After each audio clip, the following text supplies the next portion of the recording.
نحمده ونصلي على رسوله الكريم اما بعد بسم الله الرحمن الرحيم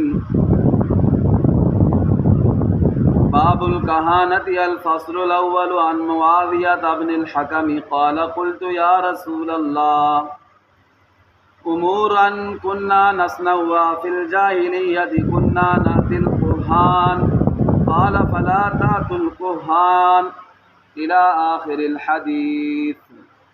میرے معزز سامعین و ناظرین اکرام،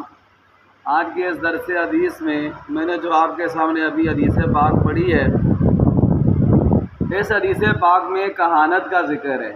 سب سے پہلے تو یہ سمجھیں کہ کہانت کسے کہتے ہیں۔ کہانت کہتے ہیں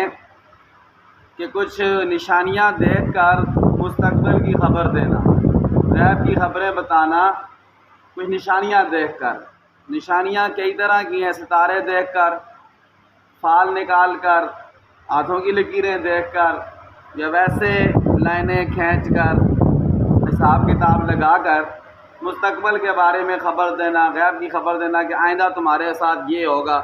اسے عربی میں کہانت کہتے ہیں۔ اور پیارے نبی صلی اللہ علیہ وسلم کی تشریف آوری سے پہلے عرب میں یہ بہت زیادہ چلتا تھا، یہ علم کہانت، کاہن بہت زیادہ پائے جاتے تھے، حتیٰ کہ لوگ اپنے بڑے بڑے عدالتی فیصلے بھی کاہنوں سے کرواتے تھے۔ اور ایک عورت پائی جاتی تھی، بنو زہرہ کی کاہنہ عورت تھی، وہ بڑی ماہر تھی اس کہانت میں۔ اس نے ایک دفعہ حضور صلی اللہ علیہ وسلم کی والدہ حضرت آمنہ کو دیکھا تو کہنے لگی یا تو یہ خود نذیرہ ہے یا اس کے بطن سے اللہ تعالیٰ کوئی نذیر پیدا کرے۔ وہ اتنی کہانت میں ماہر تھی عورت۔ جب پیارے نبی صلی اللہ علیہ وسلم کو اللہ تعالیٰ نے مبعوث کیا تو پہلے اس طرح ہوتا تھا کہ جنات ان کے قابو میں ہوتے تھے، کائنوں کے قابو میں۔ وہ جنات اوپر چلے جاتے تھے، اوپر سے فرشتوں کی باتیں سن کر آ کر کائنوں کے کانوں میں بتاتے تھے کہ جی یہ کام ہوگا۔ وہ کائن اس کے ساتھ اور بھی جھوٹ لگا کر لوگوں کو باتیں بتاتے تھے۔ جب حضور صلی اللہ علیہ وسلم کو اللہ تعالیٰ نے نبوت عطا فرمائی تو پھر ان شیطانوں کا اوپر جانا بند ہو گیا، اس لیے کہ جب اوپر جاتے تھے تو اوپر سے آگے اللہ تعالیٰ اس کے پیچھے فاتبعہ شہاب ثاقب، شہاب ثاقب کو شیطان کے پیچھے لگا کر اس کو بھگا دیتے تھے۔ پھر یہ جب خبریں بند ہو گئیں تو پیارے نبی صلی اللہ علیہ وسلم کو اس حدیث پاک میں ایک صحابی معاویہ بن حکم رضی اللہ تعالیٰ عنہ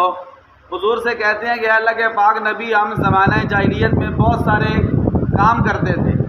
کیا کام کرتے تھے کہ ہم کاہنوں کے پاس جاتے تھے حساب کتاب لگوانے کے لیے، جیسے آج کل بھی لوگ جاتے ہیں، کوئی گم ہو جاتا ہے، کسی کی چوری ہو جاتی ہے تو ایسے بندوں کے پاس جاتے ہیں، جی بتاؤ جی چور کون ہے،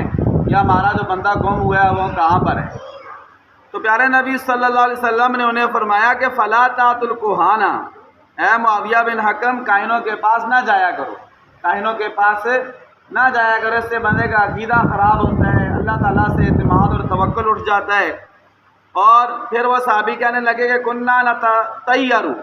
ہم بدشگونی لیتے تھے زمانہ جاہلیت میں۔ دوسرا کام یہ بتایا کہ ہم بدشگونی لیتے تھے، کسی الو کو دیکھ لیا، کسی برے بندے کو دیکھ لیا، کسی بلی کو دیکھ لیا، ایسے ہم اس سے بدشگونی لیتے تھے کہ ہمارا یہ کام نہیں ہوگا، کام سے رک جاتے تھے، یا پرندے اڑاتے تھے، پرندہ ادھر چلا گیا تو ہم کام کے نکل جاتے تھے، ادھر بائیں طرف اڑ جائے تو پھر نہیں جاتے تھے۔ تو پیارے نبی صلی اللہ علیہ وسلم نے فرمایا کہ دیکھو یہ ایسی چیز ہے بدشگونی کہ یہ انسان کے دل میں آ سکتی ہے، وسوسہ آ سکتا ہے۔ آپ صبح کام پر نکلے، راستے میں کوئی لنگڑا بندہ مل گیا، کوئی ایسی کوئی چیز دل میں خیال آ سکتا ہے کہ شاید میرا یہ کام نہ ہو، لیکن حضور نے فرمایا کہ جب یہ وسوسہ اور خیال آئے تو تم اس پہ عمل نہ کرو، اپنے کام سے رکو نہ۔ فرمایا فلا یصدنکم، یہ وسوسہ اور خیال تمہیں اپنے کام سے نہ روکے، اللہ پہ توکل کر کے کام میں نکل جاؤ، وہ چیز تمہیں کوئی نقصان نہیں پہنچائے گی، تمہارا کام خراب نہیں ہوگا۔ پھر وہ صحابی کہنے لگے پیارے نبی جی تیسرا کام ہم زمانہ جاہلیت میں یہ کرتے تھے کہ وَمِنَّا رِجَالٌ يَخُطُّونَ خَطًّا، ہم میں سے کچھ بندے ایسے ہوتے تھے کہ وہ لکیریں کھینچتے تھے، لکیریں کھینچ کے نا حساب کتاب لگاتے تھے، اس کو زائچے کا علم، رمل، جفر اسے کہتے ہیں، ایسے کرتے تھے۔ تو اس کا کیا حکم ہے؟ پیارے نبی صلی اللہ علیہ وسلم نے فرمایا کانا نبی من الانبیاء یخط، اللہ کے نبیوں میں سے ایک نبی گزرے ہیں وہ بھی یہ لکیریں لگا کر حساب کرتے تھے۔ اور یہ نبی یا تو حضرت دانیال علیہ السلام تھے یا حضرت ادریس علیہ السلام تھے۔ اللہ تعالیٰ نے بطور معجزے کہ ان کو یہ علم عطا فرمایا تھا، وہ یہ علم کرتے تھے لیکن ان کا یہ معجزہ تھا، اللہ تعالیٰ نے ان کو عطا فرمایا تھا۔ تو پیارے نبی صلی اللہ علیہ وسلم نے فرمایا کہ یہ ہے کہ فمن وافق خطہ فذاک، دیکھیں جب ایک نبی یہ عمل کرتے تھے تو پیارے نبی صلی اللہ علیہ وسلم نے ایسے سمجھایا، اس امت کو ایک حکیمانہ انداز میں منع فرمایا، اس سے بھی لکیروں سے حساب کتاب لگانے سے۔ وہ کس طرح منع کیا کہ اس نبی کے بارے میں بھی نبی علیہ السلام نے کوئی ایسا نامناسب جملہ نہیں کہا نبی کے بارے میں۔ فرمایا تم میں سے جس کا خط اس نبی کے خط کے مطابق ہو تو اس کو تو وہ جائز ہوگا، مباح ہوگا۔ اب یہ ہے کہ ایک منع کرنے کا حکیمانہ انداز تھا، وہ اس طرح کہ دیکھو اب کسی کو یقینی طور پر پتہ نہیں ہے کہ میں جو یہ لائنیں لگا رہا ہوں یہ اس نبی کے قانون اصول ان کی لائنوں کے مطابق ہے یا نہیں ہے، لہذا جب ان کے مطابق یقینی طور پر پتہ نہیں ہے تو بہتر یہ ہے کہ بندہ اس کو چھوڑ دے، اس پر بھی عمل نہ کرے۔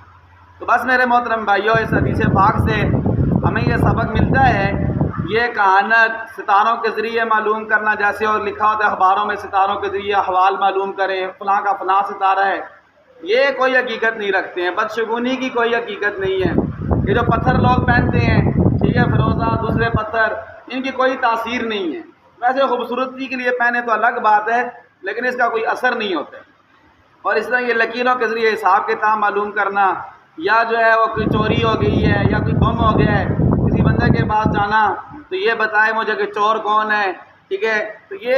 کوئی بھی نہیں بتا سکتا ہے، یہ علم غیب ہے، غیب کا علم ہے، یہ کوئی بھی نہیں بتا سکتا۔ اور جو بندہ یہ کام کرتا ہے اس کی کمائی بھی حرام ہے اور اس کے پاس جانا بھی شرعاً درست نہیں ہے، یہ بھی حرام ہے۔ اللہ پر توکل کرنا چاہیے، بھروسہ کرنا چاہیے، اور باقی ظاہری اسباب بندہ اختیار کر سکتا ہے، اللہ تعالیٰ سے دعا مانگے، اللہ تعالیٰ سے دعا اللہ تعالیٰ میں عمل کی توفیق عطا فرمائے۔ وآخر دعوانا